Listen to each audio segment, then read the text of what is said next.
I've been completely clean for about 2 years now, and I owe it all to the last drug I ever took. It apparently goes by many names, and it's not easy to get your hands on it. The people who use it only give it to close friends, or people who they mean to do harm.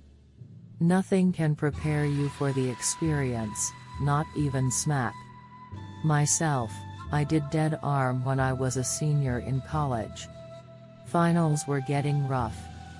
I had a group of buddies that I took things with.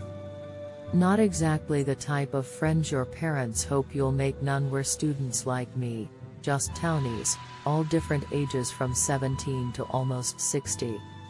None of us were alike in any way, except for the one thing we had in common: what we were putting in our bodies. We'd veg out, high as kites. Escaping the world. Escaping our problems. The more pressure I felt in my normal life, the more I turned to smack to help me through it. I would never even associate with these other folks before I started using, but they were slowly becoming my only friends. There was this one dude whose house we went to that we only knew as Moses. He had a 2-bedroom apartment, but somehow we fit almost 15 of us in there to chill at parties that he threw. I hardly ever spoke to Moses, but he took a liking to me for some reason. He'd share some of his extra potent shit with me, at times buy me pizza and beer, and generally just acted cool. He must have been 40-something but never had a stick up his ass or anything. Very laid back. One day I hit up Moses after failing a final and asked him if he was having a get-together that night. He texted back no, so I started making plans with other people. Like 10 minutes later, he texts me again. Actually, yeah. But can you just come? Don't bring anyone else. Naturally, I head over to his place because I want to get fucked up, regardless of who else is there. I knocked on his apartment door and he let me in. The place was empty. Whoa, man. Where is everyone? I asked. Moses looked at me seriously, a look I had hardly seen on his face before. Hey, my name, listen. You've been pretty chill and level-headed at my parties, and I want to offer you something. I'm going to this dude Ted's house tonight. He's got some of this new shit that he's super exclusive with. He's down for you to tag along, but you have to really keep it on the down low. You in? What is it that he's got, exactly? It's just, you'll see. But trust me, it's out of this world. You in? Bitch, you serious? You might as well have just described a Thanksgiving feast to a starving man. 10 minutes later we had arrived at Ted's apartment complex. It was the dingiest shithole I had ever seen. Trash was lying around the front of the building, broken glass was scattered about, and the place just had a certain stink to it. Although I wanted to leave, my itch to get high was stronger. We went up to the 3rd floor, where Ted's apartment was. Moses had a brief conversation with whoever opened the door before we were let in, assuring him I was cool. Ted's apartment was even more disgusting than the rest of the building. Almost no furniture, just dirty blankets and towels thrown on the floor with like 10 people laying around on them, still as corpses. In the corner, someone was having sex with another person who looked barely conscious. All of them were moaning in such a bizarre way, almost like a death rattle from The Grudge but a lot louder. It was freaking the fuck out of me, but I figured I wouldn't care about it at all soon enough. The doorman came to me and Moses. You guys ready? You know the deal, it's $150 for a hit. I've got it covered, Moses said, pulling out a small wad of cash. He gestured to me. It's this kid's first time doing dead arm. Get him first. He handed the cash over and the doorman grunted in approval. He took a belt from off the only table in the place and from its drawer he conjured a syringe. It looked to be full of a brown substance that looked to me like liquid dirt. He wrapped the belt tight around my arm. Moses made conversation as the doorman got the needle ready. "Where's Ted at?" he asked. The doorman replied, "In his room." "Don't fucking bug him."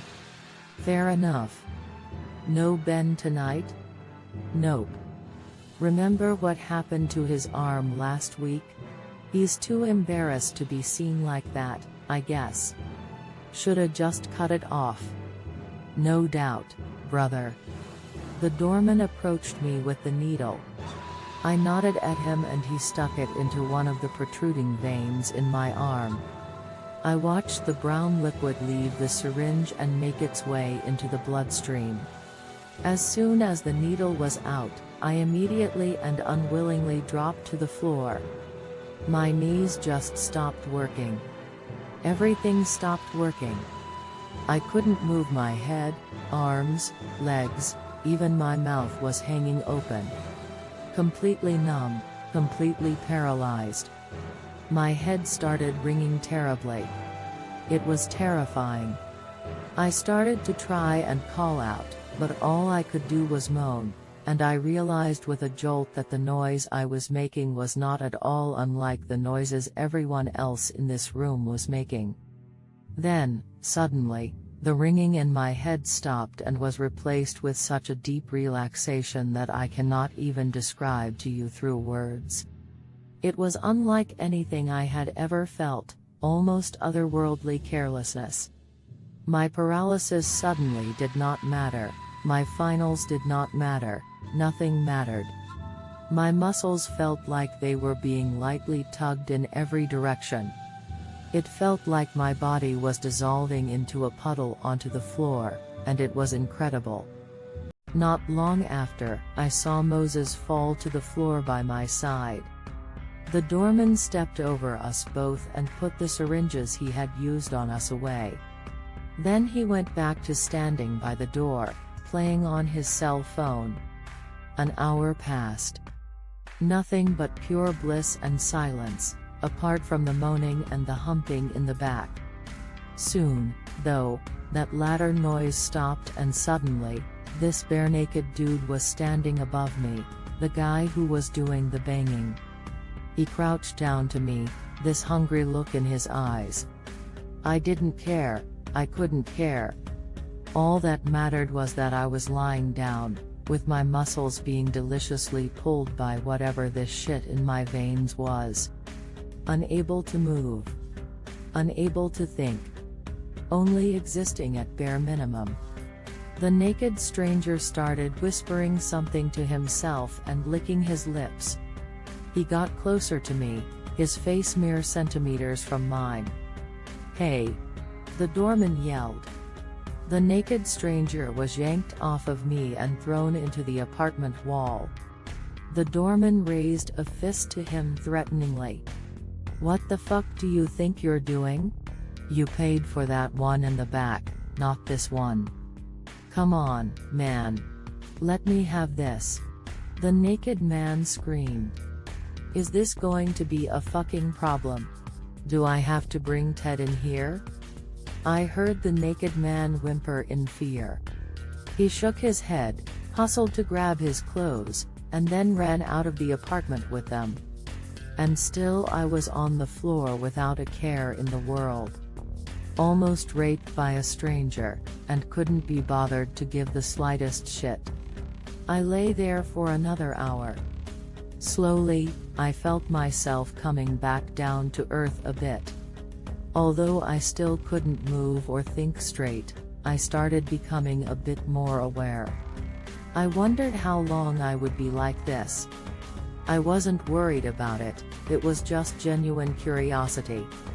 I also started to ponder about where this dead arm stuff could have possibly come from and what was in it.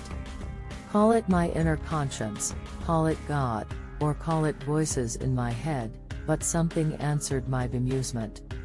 Don't worry about where I'm from. Just keep yourself still. You belong to me right now. I could live with that. Another hour gone by. Discomfort started coming into my lower back. I still couldn't move, but it was a bit of a relief knowing that my body was starting to respond to the things around it. Shit, even the relief itself was a relief. Some of the other people around me who were on dead arms started to come out of it and stumble out of the apartment, thanking the doorman as they passed. By then it was like 2 a.m.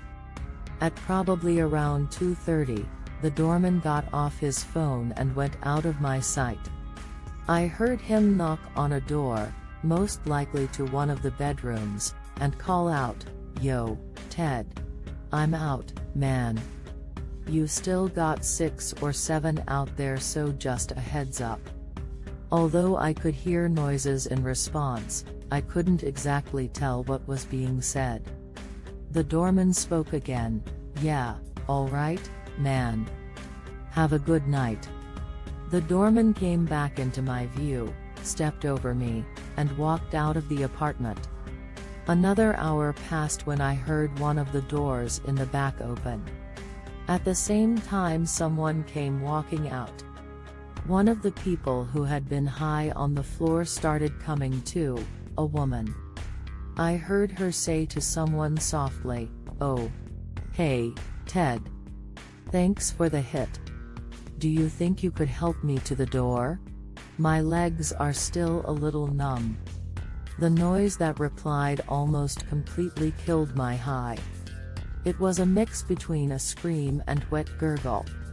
If I had heard it a couple hours ago, I wouldn't have cared, but I could feel myself coming down and I was suddenly absolutely terrified, but still couldn't move. 2 pairs of feet started making their way towards the door. One after another, 2 people came into my line of sight. The first was a 30-something blonde woman.